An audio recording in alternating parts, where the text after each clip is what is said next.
तिचा कोण उमेदवार राहणार, मग महायुती काय करणार, मग त्याच्यामध्ये नानाचं काय होणार, मग त्याच्यामध्ये योगेशचं काय होणार, मग त्याच्यामध्ये चेतनचं काय होणार, काही काळजी तुम्ही करू नका. एकनाथराव शिंदे, देवेंद्र फडणवीस, अजित पवार त्यापेक्षा गंभीर आहे. तुम्ही त्याबद्दल काही काळजी करू नका.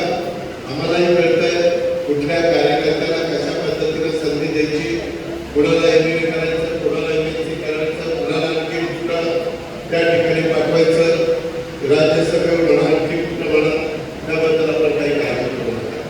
तुम्ही त्याच्यामध्ये चर्चेमध्ये वेळ घालू नका. सर्व दाखवा. तुम्ही त्याच्यामध्ये कुठेही एकमेकांच्यात अंतर पडू देऊ नका. ही जातीचं पातीचं त्या ठिकाणी निवडणूक नाहीये.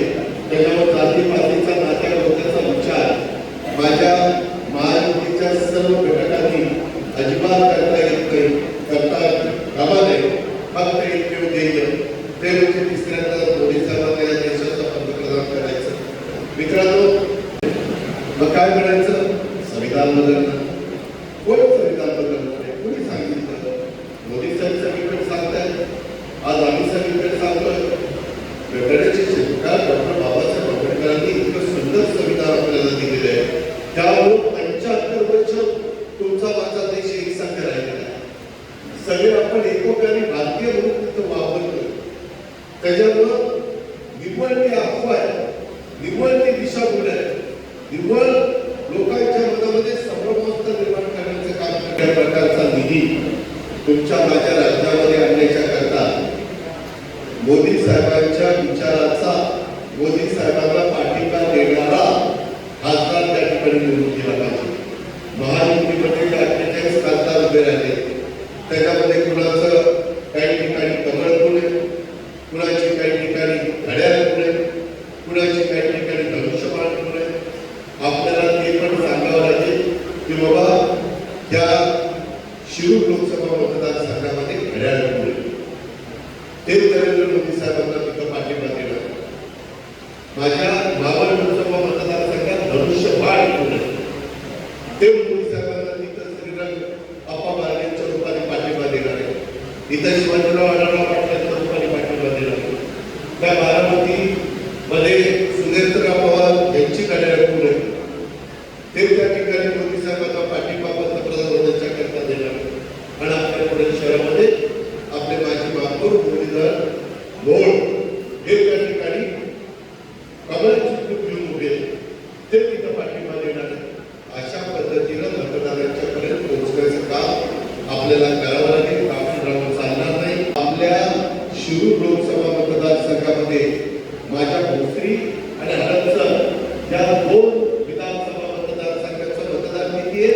11 लाख. आणि जुन्नरखेड आंबेगाव या तिन्हीचं मतदान म्हणून देखील 11 लाख मतदान झाली. 3 विधानसभा मतदारसंघाचं मतदान एकट्या या 2 विधानसभा मतदारसंघाचे.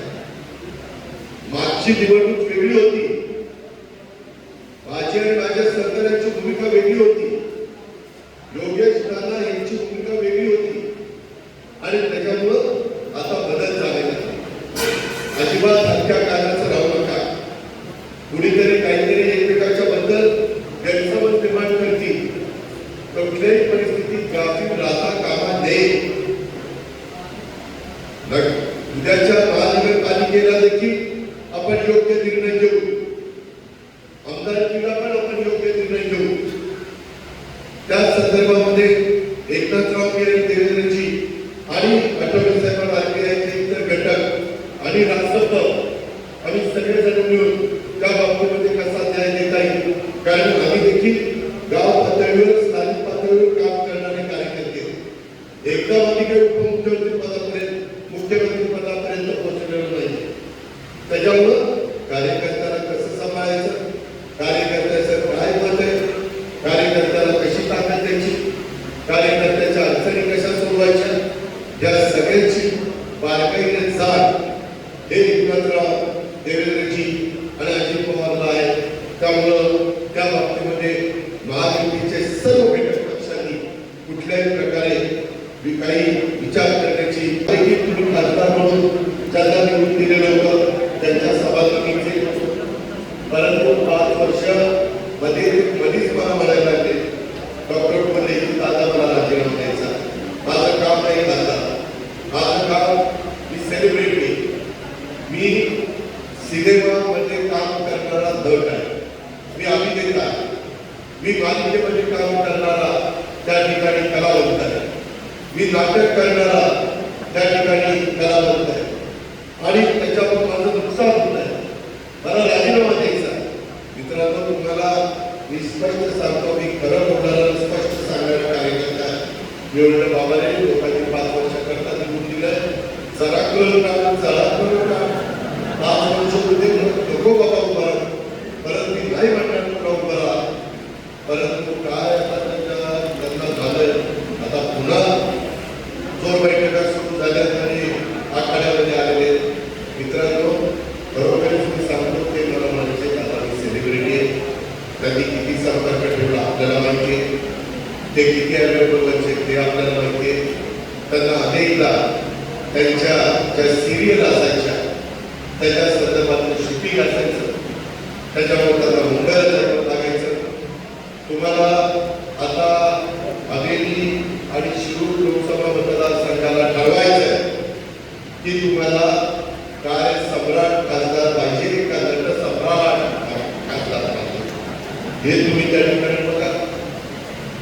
मित्रांनो, मागच्या काळामध्ये खरोखर शिवाजीरावांनी काम केलेलं आम्ही होतो, परंतु त्यावेळेस आमची विचारधारा त्यांची विचारधारा वेगळी होती आणि त्याच्यामुळे आम्ही त्यांच्या विरोधामध्ये भूमिका घेतली. परंतु आपला पुणे नाशिक रेल्वेचा प्रश्न, आपल्या इथं आता रिंग रोडचे प्रश्न आहेत, आपल्या इथं नॅशनल हायवेचे प्रश्न आहेत, आपल्या इथं मेट्रो अजून वाढवायची, आपल्या इथं पासून पुढे द्यायची, तिकडं बाजूपासून द्यायची, तिकडं फार आपल्याला छाती चौकापर्यंत द्यायची, तिकडं साखरपर्यंत द्यायची. वेगवेगळ्या भागामध्ये मेट्रोचं जाळं केल्याशिवाय पुढच्या माझ्या पुण्याची वाहतुकीची कोणती जिल्ह्याची आणि शहराची आणि माझ्याकडे कोणती सुटू शकत नाही. त्याकरता केंद्राची मदत पाहिजे, म्हणून केंद्राच्या विचाराचे खासदार गेले तर आपला जास्त फायदा होतो, जास्त निधी आपल्याला आणता येईल. त्याच्या संदर्भात स्मार्ट सिटीचा पैसा आपल्याला पाहिजे, त्याच्यामध्ये नवीन रेल्वे लाईन टाकायच्या, नवीन वंदे भारत ट्रेन सुरू करायच्या, नवीन काही आपल्याला स्टेशन करावे लागणार आहे, त्याच्या संदर्भात आपल्याला काम करायचं. आपल्याला आंतरराष्ट्रीय दर्जाचं विमानतळ करायचं.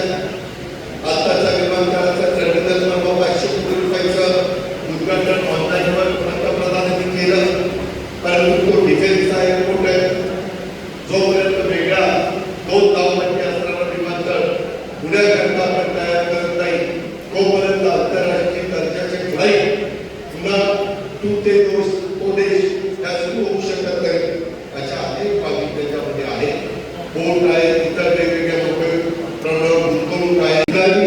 राग रोग मनामध्ये न ठेवता, कुठलेही गैरसमज मनामध्ये न ठेवता आपण सगळ्यांनी शिवाजीराव आढळराव पाटील आणि बाकीच्या मतदारसंघात बावळ, आपलं बारामती आणि आपलं पुणे शहर इतर जितके महायुतीचे उमेदवार आहेत त्यांना प्रचंड मताधिक्यांनी निवडून आणण्याच्या करता पहिली पावले या सगळ्यांना सांगा, जावयाने सासूरवाडीला सांगण्याचं काम करावं. पुण्याच्या पूर्व भागातील 1938 पासून ग्राहकांना गुणवत्ता व सेवेची हमी असलेले अग्रवाल स्वीट्स म्हणजे नुसती परंपरा नाही तर चोखंदळ खवयांसाठी मेजवानी आहे. स्वर्गीय मुन्नालाल अग्रवाल यांच्या प्रदीर्घ वारसा सांभाळत अग्रवाल कुटुंबियांनी स्वीट्समध्ये ग्राहकांची गरज ओळखून अस्सल तुपातील पदार्थ आणि तत्पर सेवेचा वारसा जपत फूड क्षेत्रात नावलौकिक मिळवला आहे. हडपसर, गाडीतळ व आकाशवाणी रविदर्शन येथील अग्रवाल स्वीट्सच्या शाखेला नक्की भेट द्या.